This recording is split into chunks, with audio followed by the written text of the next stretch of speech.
मुझे यह बताते हुए अत्यंत प्रसन्नता हो रही है कि आज हम सभी यहाँ एक ऐतिहासिक भूमि कुरुक्षेत्र में एकत्रित हुए हैं, जो न केवल हरियाणा बल्कि पूरे भारत के सांस्कृतिक और आध्यात्मिक धरोहर का प्रतीक है।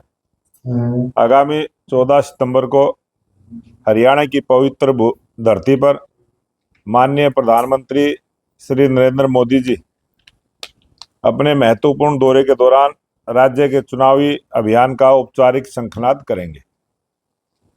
प्रधानमंत्री श्री नरेंद्र मोदी जी ने हमेशा से हरियाणा को अपने दिल से लगा कर रखा है, चाहे वह किसानों की समृद्धि हो, युवाओं को रोजगार के अवसर प्रदान करना हो या हरियाणा के समग्र विकास को गति देना हो। मोदी जी का दृष्टिकोण हरियाणा के उज्जवल भविष्य पर केंद्रित रहा है। भाजपा एक ऐसी पार्टी है जो अपने संगठन को सबसे अधिक महत्व देती है। यदि चुनावी प्रक्रिया के दौरान किसी भी सतह पर नाराजगी या असंतोष उत्पन्न होता है तो पार्टी का संगठन उसे दूर करने के लिए तत्पर रहेगा।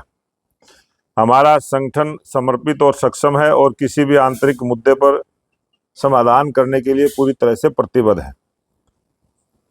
कांग्रेस के भीतर परिवारवाद और व्यक्तिगतता केंद्रित राजनीति का उदाहरण है। हुड्डा द्वारा कर्ण सिंह दलाल का नामांकन पार्टी टिकट के बिना भरवाना यह इंगित करता है कि वे कांग्रेस के भीतर अपने प्रभाव और वर्चस्व को स्थापित करने के लिए किसी भी हद तक जा सकते हैं। आज जो आपसे संवाद करने के लिए मैं आया, क्योंकि ये विधानसभा 2024 का चुनाव और भारतीय जनता पार्टी ने जिस प्रकार से अपनी सूची जारी की है और उसमें हमने एक ईमानदार, जिताऊ और टिकाऊ प्रत्याशियों को मैदान में उतारा है, वहीं कांग्रेस पार्टी ने ऐसे दागदार लोगों को चुनावी मैदान में उतारा है जो जेल में है या जेल में जाने की तैयारी में। आज जिस प्रकार की सूची हमारी जारी हुई है उससे लगता है कि स्पष्ट बहुमत की सरकार भारतीय जनता पार्टी की तीसरी बार हरियाणा प्रदेश में बनेगी और इस चुनावी शंखनाद के लिए हमारे देश के लोकप्रिय प्रधानमंत्री नरेंद्र मोदी जी 14 तारीख को इसकी शुरुआत करेंगे और समय 2 बजे दोपहर का रहेगा। बरौली जी, आपने जो ये पढ़ा है जी और आपकी पार्टी जो आपने बताया काम तो बिल्कुल उल्ट कर रही है। अपने संगठन की बात कही है, क्या आपकी पार्टी संगठन को बड़ा महत्व देती है? आपकी पार्टी तो उनको महत्व देती है जो एक दिन पहले बीजेपी में शामिल होते हैं, उनको टिकट देती है। और बात भी हो कि भी साथ साथ में कंवलजीत अजराना को आप लोगों ने टिकट दिया, फिर उन्हें लौटाना पड़ा।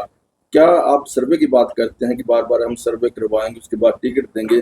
अगर सर्वे में जीता होगा कंवलजीत अजराना तो अब लौटाने की क्या बात आ गई? ये पार्टी जब भी उम्मीदवार तय करती है पूरे जमीनी स्तर से प्रत्येक विधानसभा से रायशुमारी करके और उसके बाद बहुत सारे सर्वे भी करके जनता की ओपिनियन लेके हमारी पार्टी एक पारदर्शी ढंग से लोकतंत्र को मजबूत करने वाली पार्टी है, लोकतंत्र में विश्वास रखने वाली पार्टी है।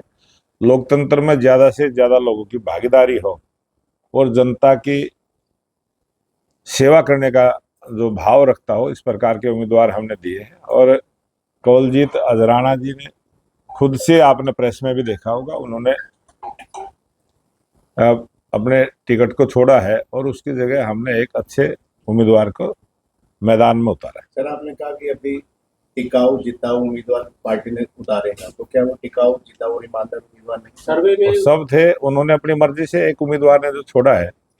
अगर यही काम कांग्रेस पार्टी का हो तो ऐसा कभी नहीं होता और कोई कारण रहा होगा, कोई बात रही होगी, उन्होंने खुद से अपने आप को छोड़ा। 10 साल से आप सत्ता में हैं और 10 साल सत्ता में रहने के बाद आप विश्व की सबसे बड़ी पार्टी का दावा करते हैं, लेकिन ऐसे क्या कारण है कि आपको दूसरी पार्टी से प्रत्याशी बनाने पड़ रहे हैं? लोकतंत्र के अंदर वोट देने का सबका अधिकार है और लोकतंत्र में वोट अमीर की भी उतना ही काम करती है, गरीब की उतना ही काम करती है। हर धर्म के आदमी का देश में कोई भी वोटर है, सबकी वोट बराबर है, सबका वोट का अधिकार है और जब कोई पार्टी में आता है तो वो पार्टी का हो जाता है। सर, पेवा में इस बार कंवलजीत अजराना का विरोध इसलिए हुआ था कि वहाँ के लोगों का ये कहना था कि हमें लोकल उम्मीदवार चाहिए, बाहरी स्वीकार नहीं होगा। डीडी शर्मा 2014 से वहां लड़े थे, अब 2024 में उतारा गया, वो लोकल नहीं है वहाँ, तो क्या वहाँ विरोध वैसा नहीं होगा? डीडी शर्मा ने पहले भी चुनाव लड़ा है और वो कुरुक्षेत्र के ही हैं, कोई बाहर के तो है नहीं। क्षेत्र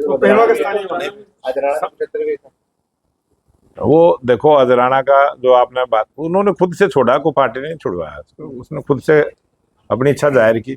उनका कहना है कि जैसे लोकल नेताओं ने सपोर्ट नहीं किया, संगठन के पदाधिकारी ने सपोर्ट नहीं किया, तो उनको कार्रवाई हो सकती है। जिन्होंने सपोर्ट नहीं किया ऐसी नौबत आएगी, रैली का छोड़नी पड़ेगी।